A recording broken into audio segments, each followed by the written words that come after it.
Well, hello, everybody. This is Bret Norman, and today is Tuesday, December 26, 2017, and I have a conversation that Jörg and I had done before a Codeword Barbelon session the other day on the 24th of December, and I just decided to make a video out of this and put it up just out of faith that someone out there might want to hear it. And so I'm going to add a couple of music videos to the beginning and the end of this session.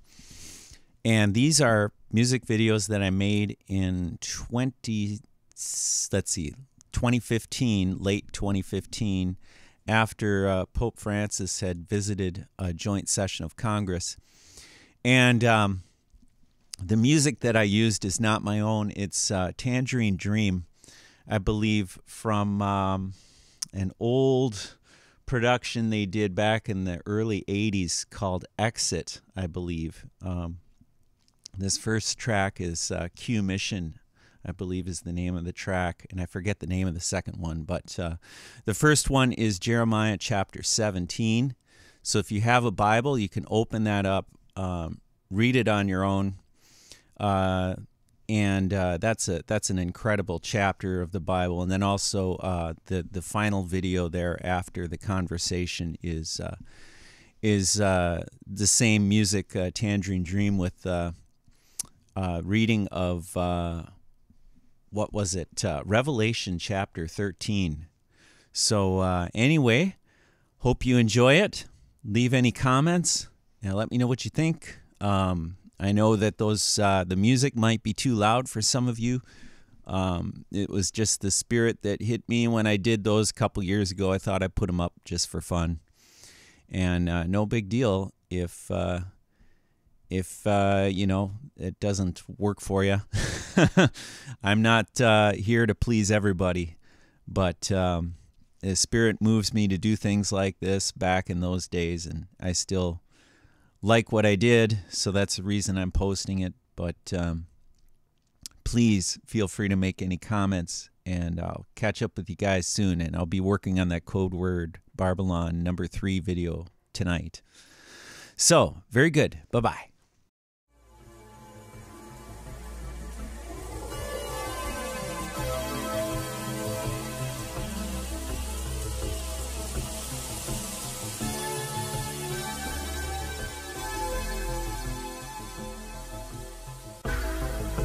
The sin of Judah is written with a pen of iron, and with a point of a diamond.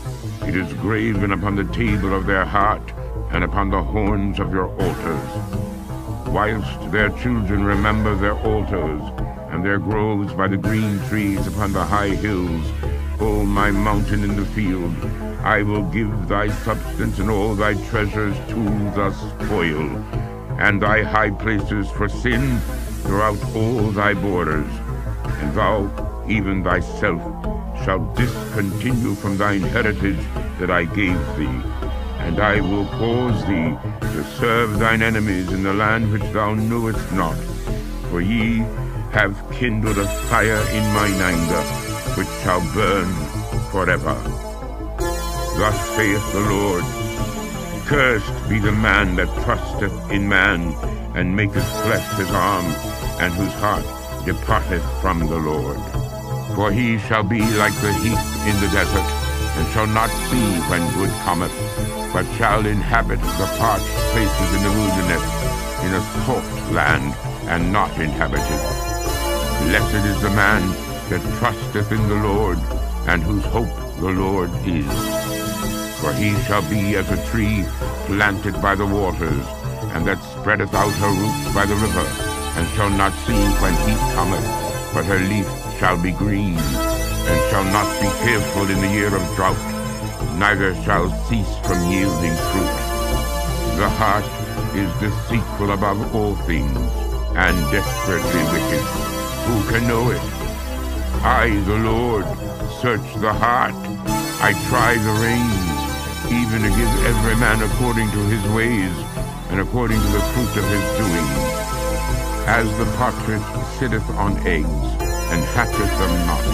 So he that getteth riches, and not by right, shall leave them in the midst of his days, and at his end shall be a fool.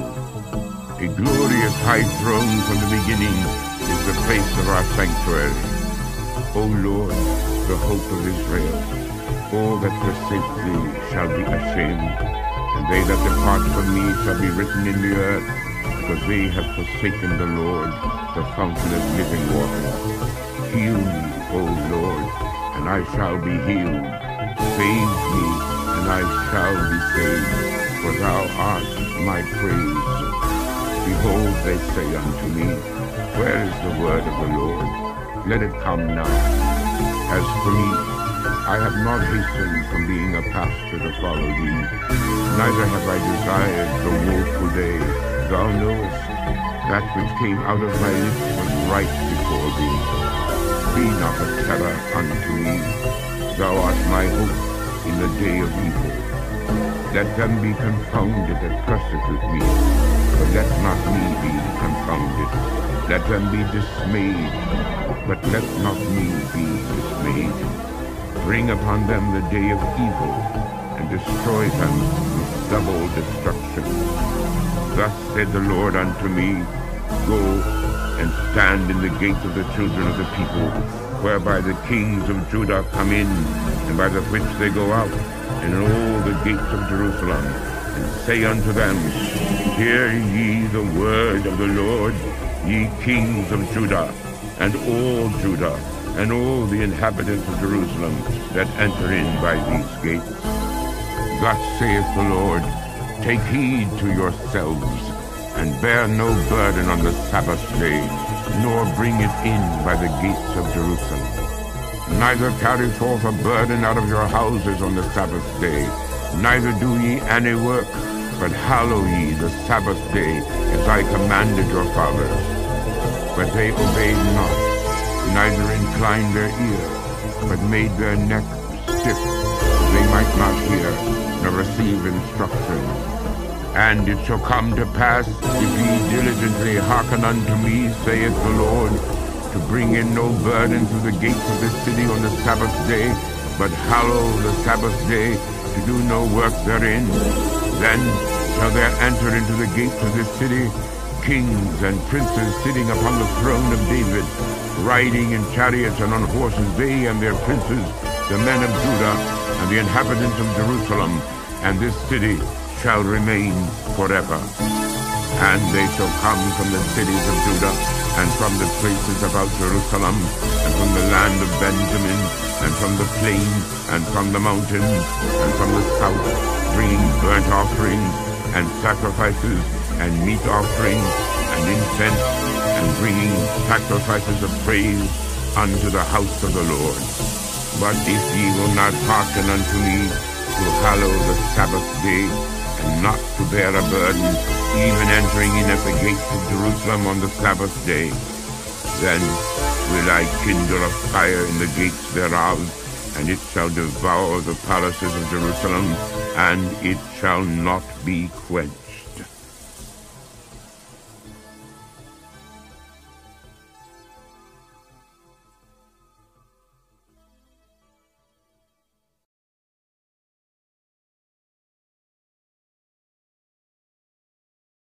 I was looking on the internet the other day on news. I just typed in Norway and hit news. And there was this general that was warning his troops about the coming war. And yeah, I think that our country is really on the verge of actually creating a very desperate situation very soon, and I think it's all being orchestrated. What do you think, Jörg? Well, you just listened to the first few minutes of the recording of today of part 16 of the book reading of Martin Luther, eh? Yeah, the first 6 minutes, or 7. At the end, I spoke about what you bring up right now. Mm-hmm. You know, listen, in the book, Martin Luther takes some kind of a conversation where he takes the role of the Pope also. Mm. And well, let me see, where is that? I'm going to read that to you.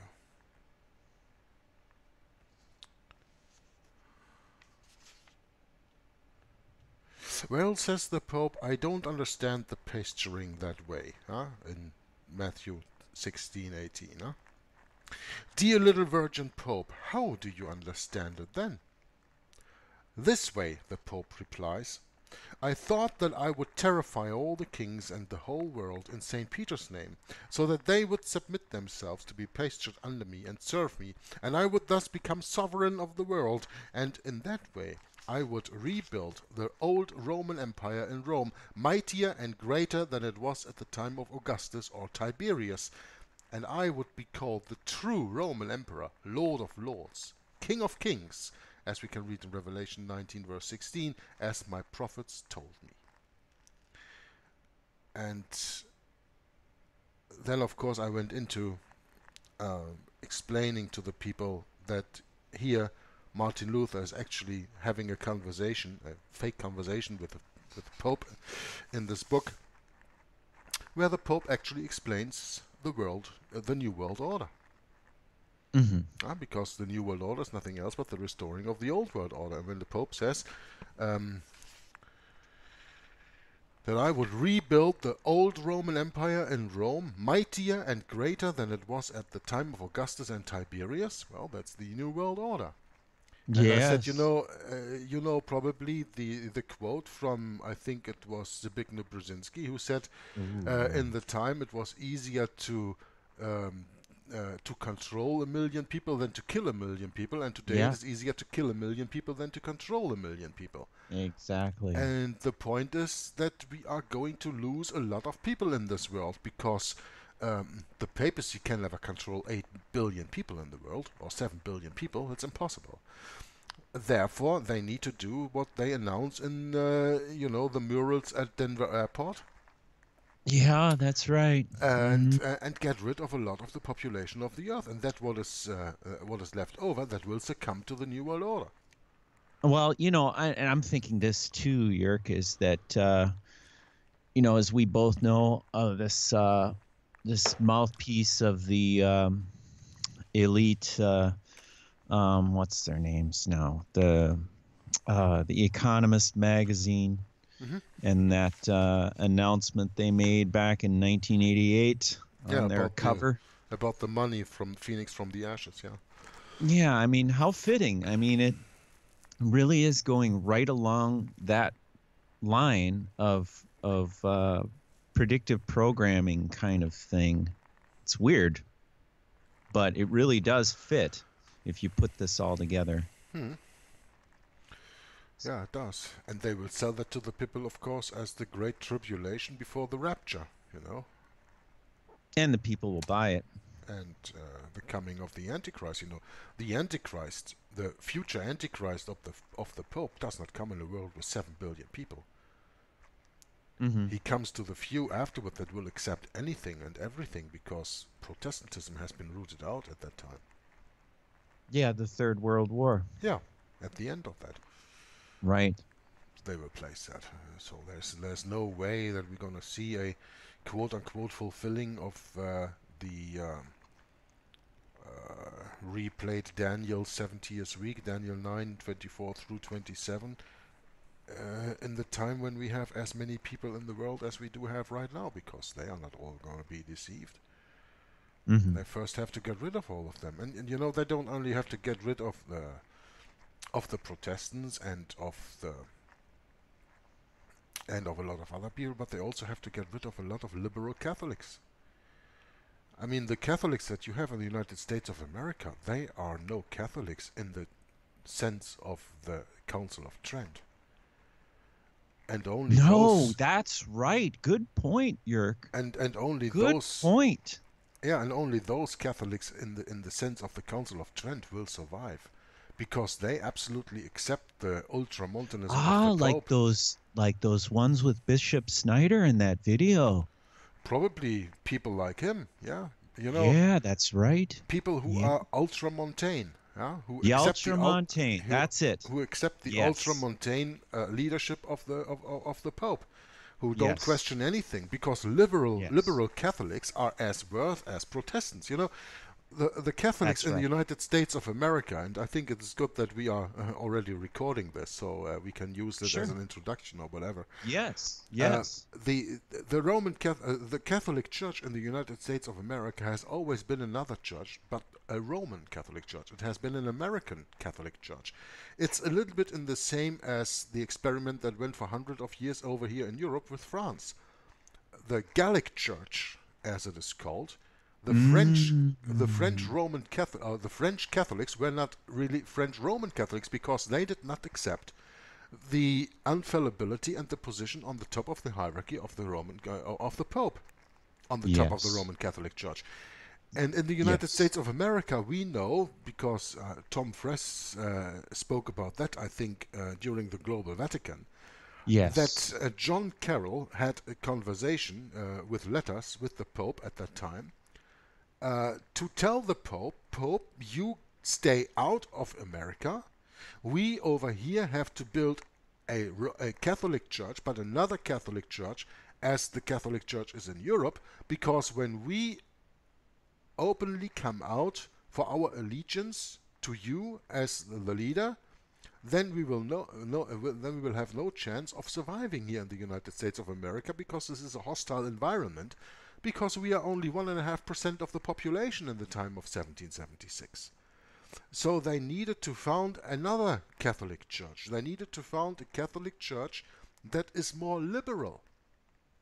And the Roman Catholics in the United States of America today, they are used to their freedoms. They are used to the freedom of gathering together, the freedom of free speech, the freedom of the press, Ah, as far as this and goes. know, And this is and all, that goes right along with all the Protestant churches yes, because they had Vatican Council II to bring the Catholics and the Protestants on an equal level yes, and you to can't. create ecumenical dialogue. In the United So States of bingo. America, you cannot tell the Protestant from the Catholic, because they No, have they're the same the liberal almost. Catholics have the same belief system as the Yes, they ecumenical do. Protestants, and Yes, they do. those are I am both friends with these people. yeah, Yes. and those are both enemies of the ultramontane Roman Catholics, of the Yes. Roman Catholics that adhere to the Council of Trent. But the real kicker is that these liberal Catholics haven't awoken to that yet. They don't want to. It's just like the sleeping Protestants. You got sleeping Catholics that live in La La Land. Well, listen, Bret, a liberal Catholic is not a Catholic in the Catholic sense. That's right. Like a Protestant is not a Christian in the Catholic sense either, That's right. right? Yep. That's That's right. that's because liberalism within the Roman Catholic Church is an impossibility, and therefore you just have to go to the syllabus of errors. Yes. And Yes, that's this right. bull that Pope Pius IX published in 1864, 18 1860 was it 1864? after the assassination of Abraham Lincoln, right at that time. 1864, 1865. So that was even during the Civil War in the United States of America. Oh, maybe I'm wrong. Yeah. No, I think Okay, it I'm was not. 1864. Yeah, it was 1864. That was during the Civil War in the United States, which was, of course, a religious war, which nobody ever told you, huh? Oh, yeah. The Americans are never told that their quote-unquote Civil War from 1861 to 1865 was a religious war, but it was.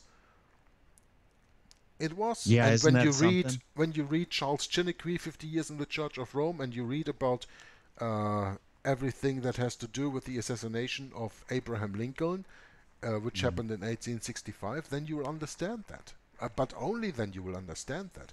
But Okay, my so the Civil War ended in 1865. That's right. yeah, Okay. but my point is that when you are a Roman Catholic who is a liberal, then you are an enemy of the ultramontane Roman Catholics who do not compromise.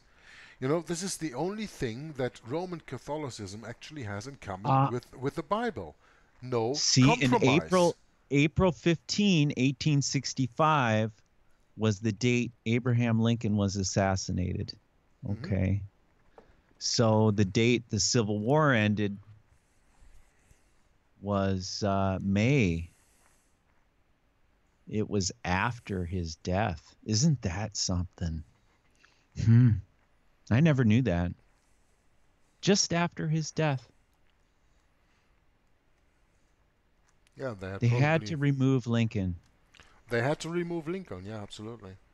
They Absolutely. really had to remove Lincoln at any cost, by any means. And in this state, in Minnesota, in that little town over here, I have a friend of mine who I just gave a Bible to, by the way.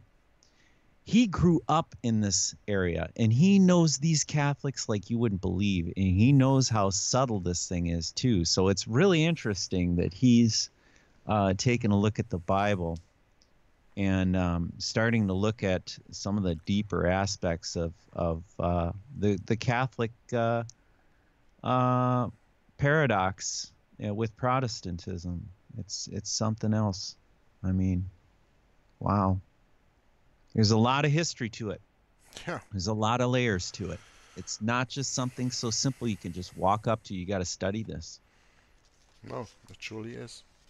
And the Roman Catholics of the United States of America will not even understand why they are persecuted, because they think that they are doing a good job for the Pope in Rome.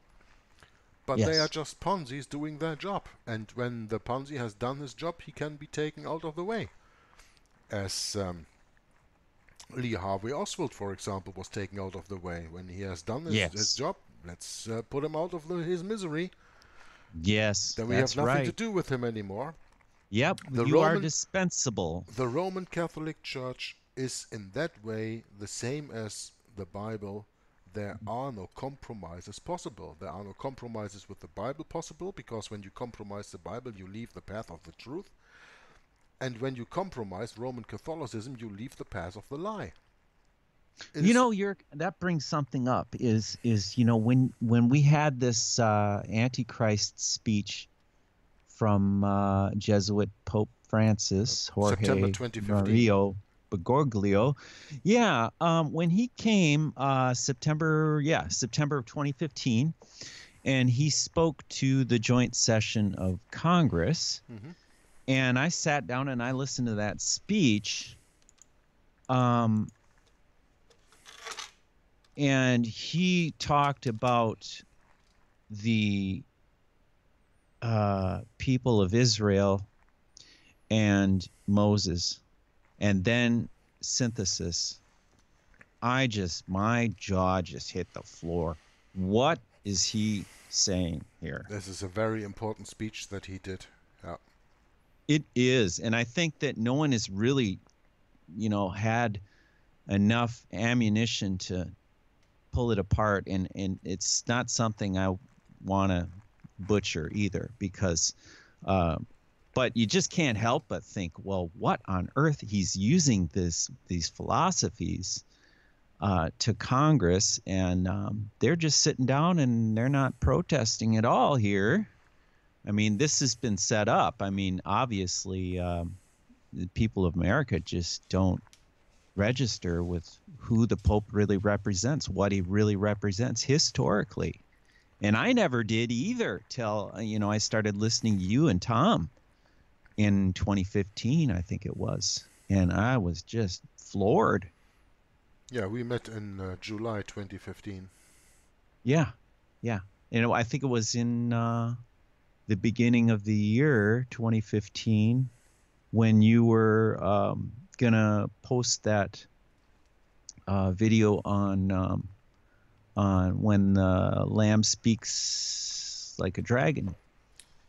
Oh yeah, And yeah. I think that was in February or something. Yeah. that just blew my mind, and it still does. Yeah. But I think you have to prepare your soil that way, Jörg. It's not something that, you just can't walk up to this and see it that way unless you're prepared, unless you know who the occult are, how they work, how deeply entrenched they are in our society at this present day. Shall I tell you something about preparing, Bret? Please. I read today the 16th part of the Luther book Against the Roman Papacy and Institution of the Devil. And it's been about a week or so since my last reading. And I didn't feel well about that. So during the week, I think a day or 3 ago, I sat myself down, closed the door, and wanted to start reading, where I left off on page 353. Mm-hmm. And I started reading for about 10 minutes, 12 minutes. And then I shut the recording down. I just wasn't in the right mood. Something was missing. Yesterday, on the Sabbath, we did a Bible study together with Tom Fress. Yep. And we were reading, among others, Ephesians 6. Put on the whole armor of God. You remember? Oh, absolutely. And we were speaking about the 7 points, the 7 weapons, let's call them, that are making the whole armor of God in Ephesians 6. Yes. You remember that, right? I have notes on that, yes. Yeah, you have notes on that. I have the Bible here in front of me, so I will fast look that up. It's Ephesians 6 verse 12 starts with, "For we wrestle not against flesh and blood, but against principalities, against powers, against the rulers of the darkness of this world, against spiritual wickedness in the high places. Wherefore take unto you the whole armor of God, that ye may be able to withstand in the evil day, and having done all to stand." And during the reading today, so I felt much better in the starting of the reading, but during the reading today, I knew all of a sudden, I can't tell you why exactly, therefore you have to listen to the whole video, the 16th reading of the Martin Luther book, Against the Roman Papacy and Institution of the Devil. I don't know at what part exactly, but all of a sudden I was so glad that yesterday we had this Bible study. Yes. And I fell back to Ephesians 6, and I told the people, well, you guys in America, I think that was about when I was speaking about, that they have to get rid of a lot of billion people in this earth because killing people is easier than controlling them nowadays. Oh, yeah. So I said, and you in America, you are so proud on your Second Amendment, the right to bear arms. Yes. But the only arms that you should wear is the whole armor of God. So what is the whole armor of God? And I counted out these 7 points. Yeah? Gird yourself with truth, the breastplate of righteousness, have your feet shod with the gospel of peace, you have the shield of faith, you take the helmet of salvation, the sword of the Spirit, which is the word of God, and praying always with prayer and supplication. 7 points that we counted out yesterday. I'm so, and this is what I wanted to say about preparation, about the right moment. I wanted to read this part of the book during the week, and it just didn't feel right. I just didn't get the rhythm. I didn't feel it. I was reading, but I didn't feel it. So I shut it down after 10, 12 minutes, something. Right. And today, the Spirit was there. Because I had this understanding from the Bible study that I had from yesterday when we were learning together. And read, among others, Ephesians chapter 6. And that is what I want to tell about preparation. And I stood upon the sand of the sea, and saw a beast rise up out of the sea, having 7 heads and 10 horns, and upon his horns 10 crowns, and upon his heads the name of blasphemy. And the beast which I saw was like unto a leopard, and his feet were as the feet of a bear, and his mouth as the mouth of a lion. And the dragon gave him his power and his seat and great authority. And I saw one of his heads as it were wounded to death, and his deadly wound was healed. And all the world wondered after the beast. And they worshipped the dragon which gave power unto the beast. And they worshipped the beast, saying, Who is like unto the beast? Who is able to make war with him? And there was given unto him a mouth speaking great things and blasphemies. And power was given unto him to continue 42 months. And he opened his mouth in blasphemy against God, to blaspheme his name and his tabernacle and them that dwell in heaven. And it was given unto him to make war with the saints and to overcome them. And power was given him over all kindreds and tongues and nations. And all that dwell upon the earth shall worship him, whose names are not written in the book of life of the Lamb slain from the foundation of the world. If any man have an ear, let him hear. He that leadeth into captivity shall go into captivity. He that killeth with the sword must be killed with the sword. Here is the patience and the faith of the saints.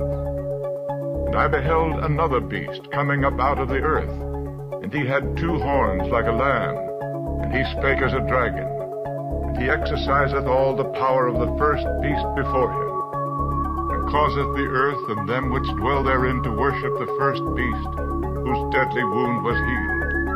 And he doeth great wonders, so that he maketh fire come down from heaven on the earth in the sight of men, and deceiveth them that dwell on the earth by the means of those miracles which he had power to do in the sight of the beast, saying to them that dwell on the earth, that they should make an image to the beast which had the wound by a sword and did live.